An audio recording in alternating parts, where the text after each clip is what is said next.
Hi, it's Elizabeth.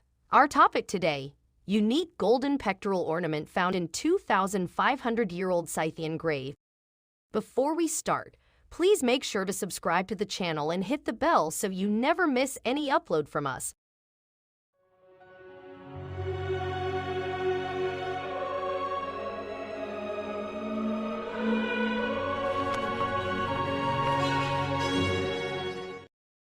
While performing excavations inside a large barrow, burial mound, at a place known as the Siberian Valley of the Kings, a team of Polish and Russian archaeologists uncovered the remains of two Scythian bodies, who were likely buried there around 500 BC.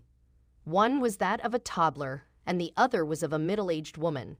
Next to the woman, they found a rich collection of Scythian burial goods, including golden ornaments, an iron knife, a bronze mirror, and an engraved wooden comb. One of these items especially intrigued the archaeologists. A particularly interesting artifact was a golden pectoral ornament, a decoration hung at the neck in the shape of a sickle or crescent. Dr. Łukasz Olszak, an archaeologist from Jagiellonian University in Krakow and leader of the Polish half of the dig, said in a press release issued by the Science in Poland website, "Such Scythian burial goods have been found before in Siberian burial mounds," Dr. Olszak acknowledged, "but until now they've been discovered exclusively in the graves of men." Siberian Scythian site continues to amaze. The Scythian archaeological site, popularly known as the Siberian Valley of the Kings, is actually called Chinchte. It is located in the Ornament Valley in the Republic of Tuva, in the southern part of Siberia. This valley features an impressive collection of 1st millennium BC burial mounds, some of which are referred to as princely barrows because of the political ranking and influence of the individuals interred inside them. At the time when the woman and child lived, the lands of southern Siberia were occupied by the legendary Scythians. This nomadic warrior people ruled the region by skill, determination, and force, creating a nomadic empire that lasted for 5 centuries. The Scythians were deeply committed to spiritual practices, and the Ornament Valley was one of their most important ceremonial and ritual centers. The large burial mounds they left behind, plus the expansive quantities of elaborate burial goods those mounds often contained, reveals just how serious they were about honoring their departed leaders and loved ones. A woman of importance in a warrior culture. The graves of the woman and child were first uncovered by Jagiellonian University archaeologists in 2021. The researchers estimate that the woman was about 50 years old at the time of her death, while the child would have been no more than 3. Their skeletons were unearthed from a badly damaged and almost completely flattened barrow tomb, which was impossible to detect without aerial laser technology, even though it was approximately 80 feet, 25 meters, in diameter. Fortunately, the damage to the outer part of the barrow didn't impact the tomb it encased. The burial chamber was constructed from thick wooden beams and covered with 3 layers of beams on the top for superior reinforcement. As a result, the skeletons were well protected, along with the unique burial goods that were housed in the tomb with them. The golden pectoral ornament, which is distinctly crescent or sickle-shaped, found next to the woman was a definite sign of her exalted status. Just exactly what her status was, however, remains undetermined. The golden ornaments, were considered symbols of belonging to a social group, caste, perhaps warriors. In any case, men, Dr. Olszak explained. Its presence in the grave of a woman is a very interesting deviation from this custom. This certainly confirms the unique role of the deceased in the community of the Valley of the Kings. The burial tomb that held her 2,500-year-old skeleton was located right next to the barrow of a prince. The archaeologists believe the woman would have been a part of his royal entourage, as were the other people buried inside her barrow. The Polish and Russian archaeologists know there were multiple people interred in the barrow because they found 2 other graves there during excavations that took place in 2019.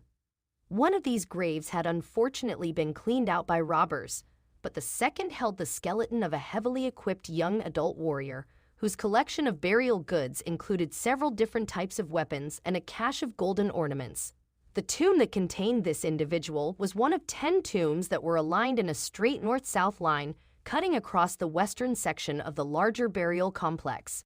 In addition to the tomb of the woman and the child, the archaeologists actually found one more grave during the most recent excavation season. They uncovered this burial site just outside the ditch that encircled the barrow. Inside, they discovered the skeletal remains of an adolescent who had been buried in a small pit surrounded with stones. There were no burial goods found in this particular grave. Graves of children on the perimeter or just outside the ditch surrounding the barrow are a typical part of the funeral rites of this early Scythian culture, Dr. Olsksak confirmed.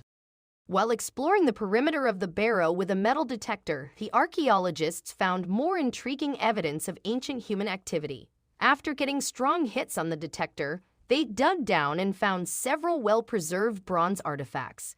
Their discoveries included a bronze ice axe, a goat-shaped ornament, and dozens of horse tack parts.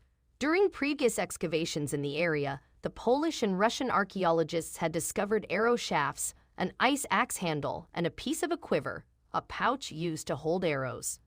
Most of what has been found at Chinchte was clearly left behind by a warlike culture that celebrated martial values, which is consistent with what historians and archaeologists know about the Scythian people. In search of the fierce Scythians, the empire builders of the Eurasian steppes. The Scythians were an ancient nomadic group that controlled the lands of the Pontic steppe, a vast area of open grassy plains that stretched northeast of the Black Sea into southern Russia for approximately 400 years, from the 7th through the 3rd centuries BC.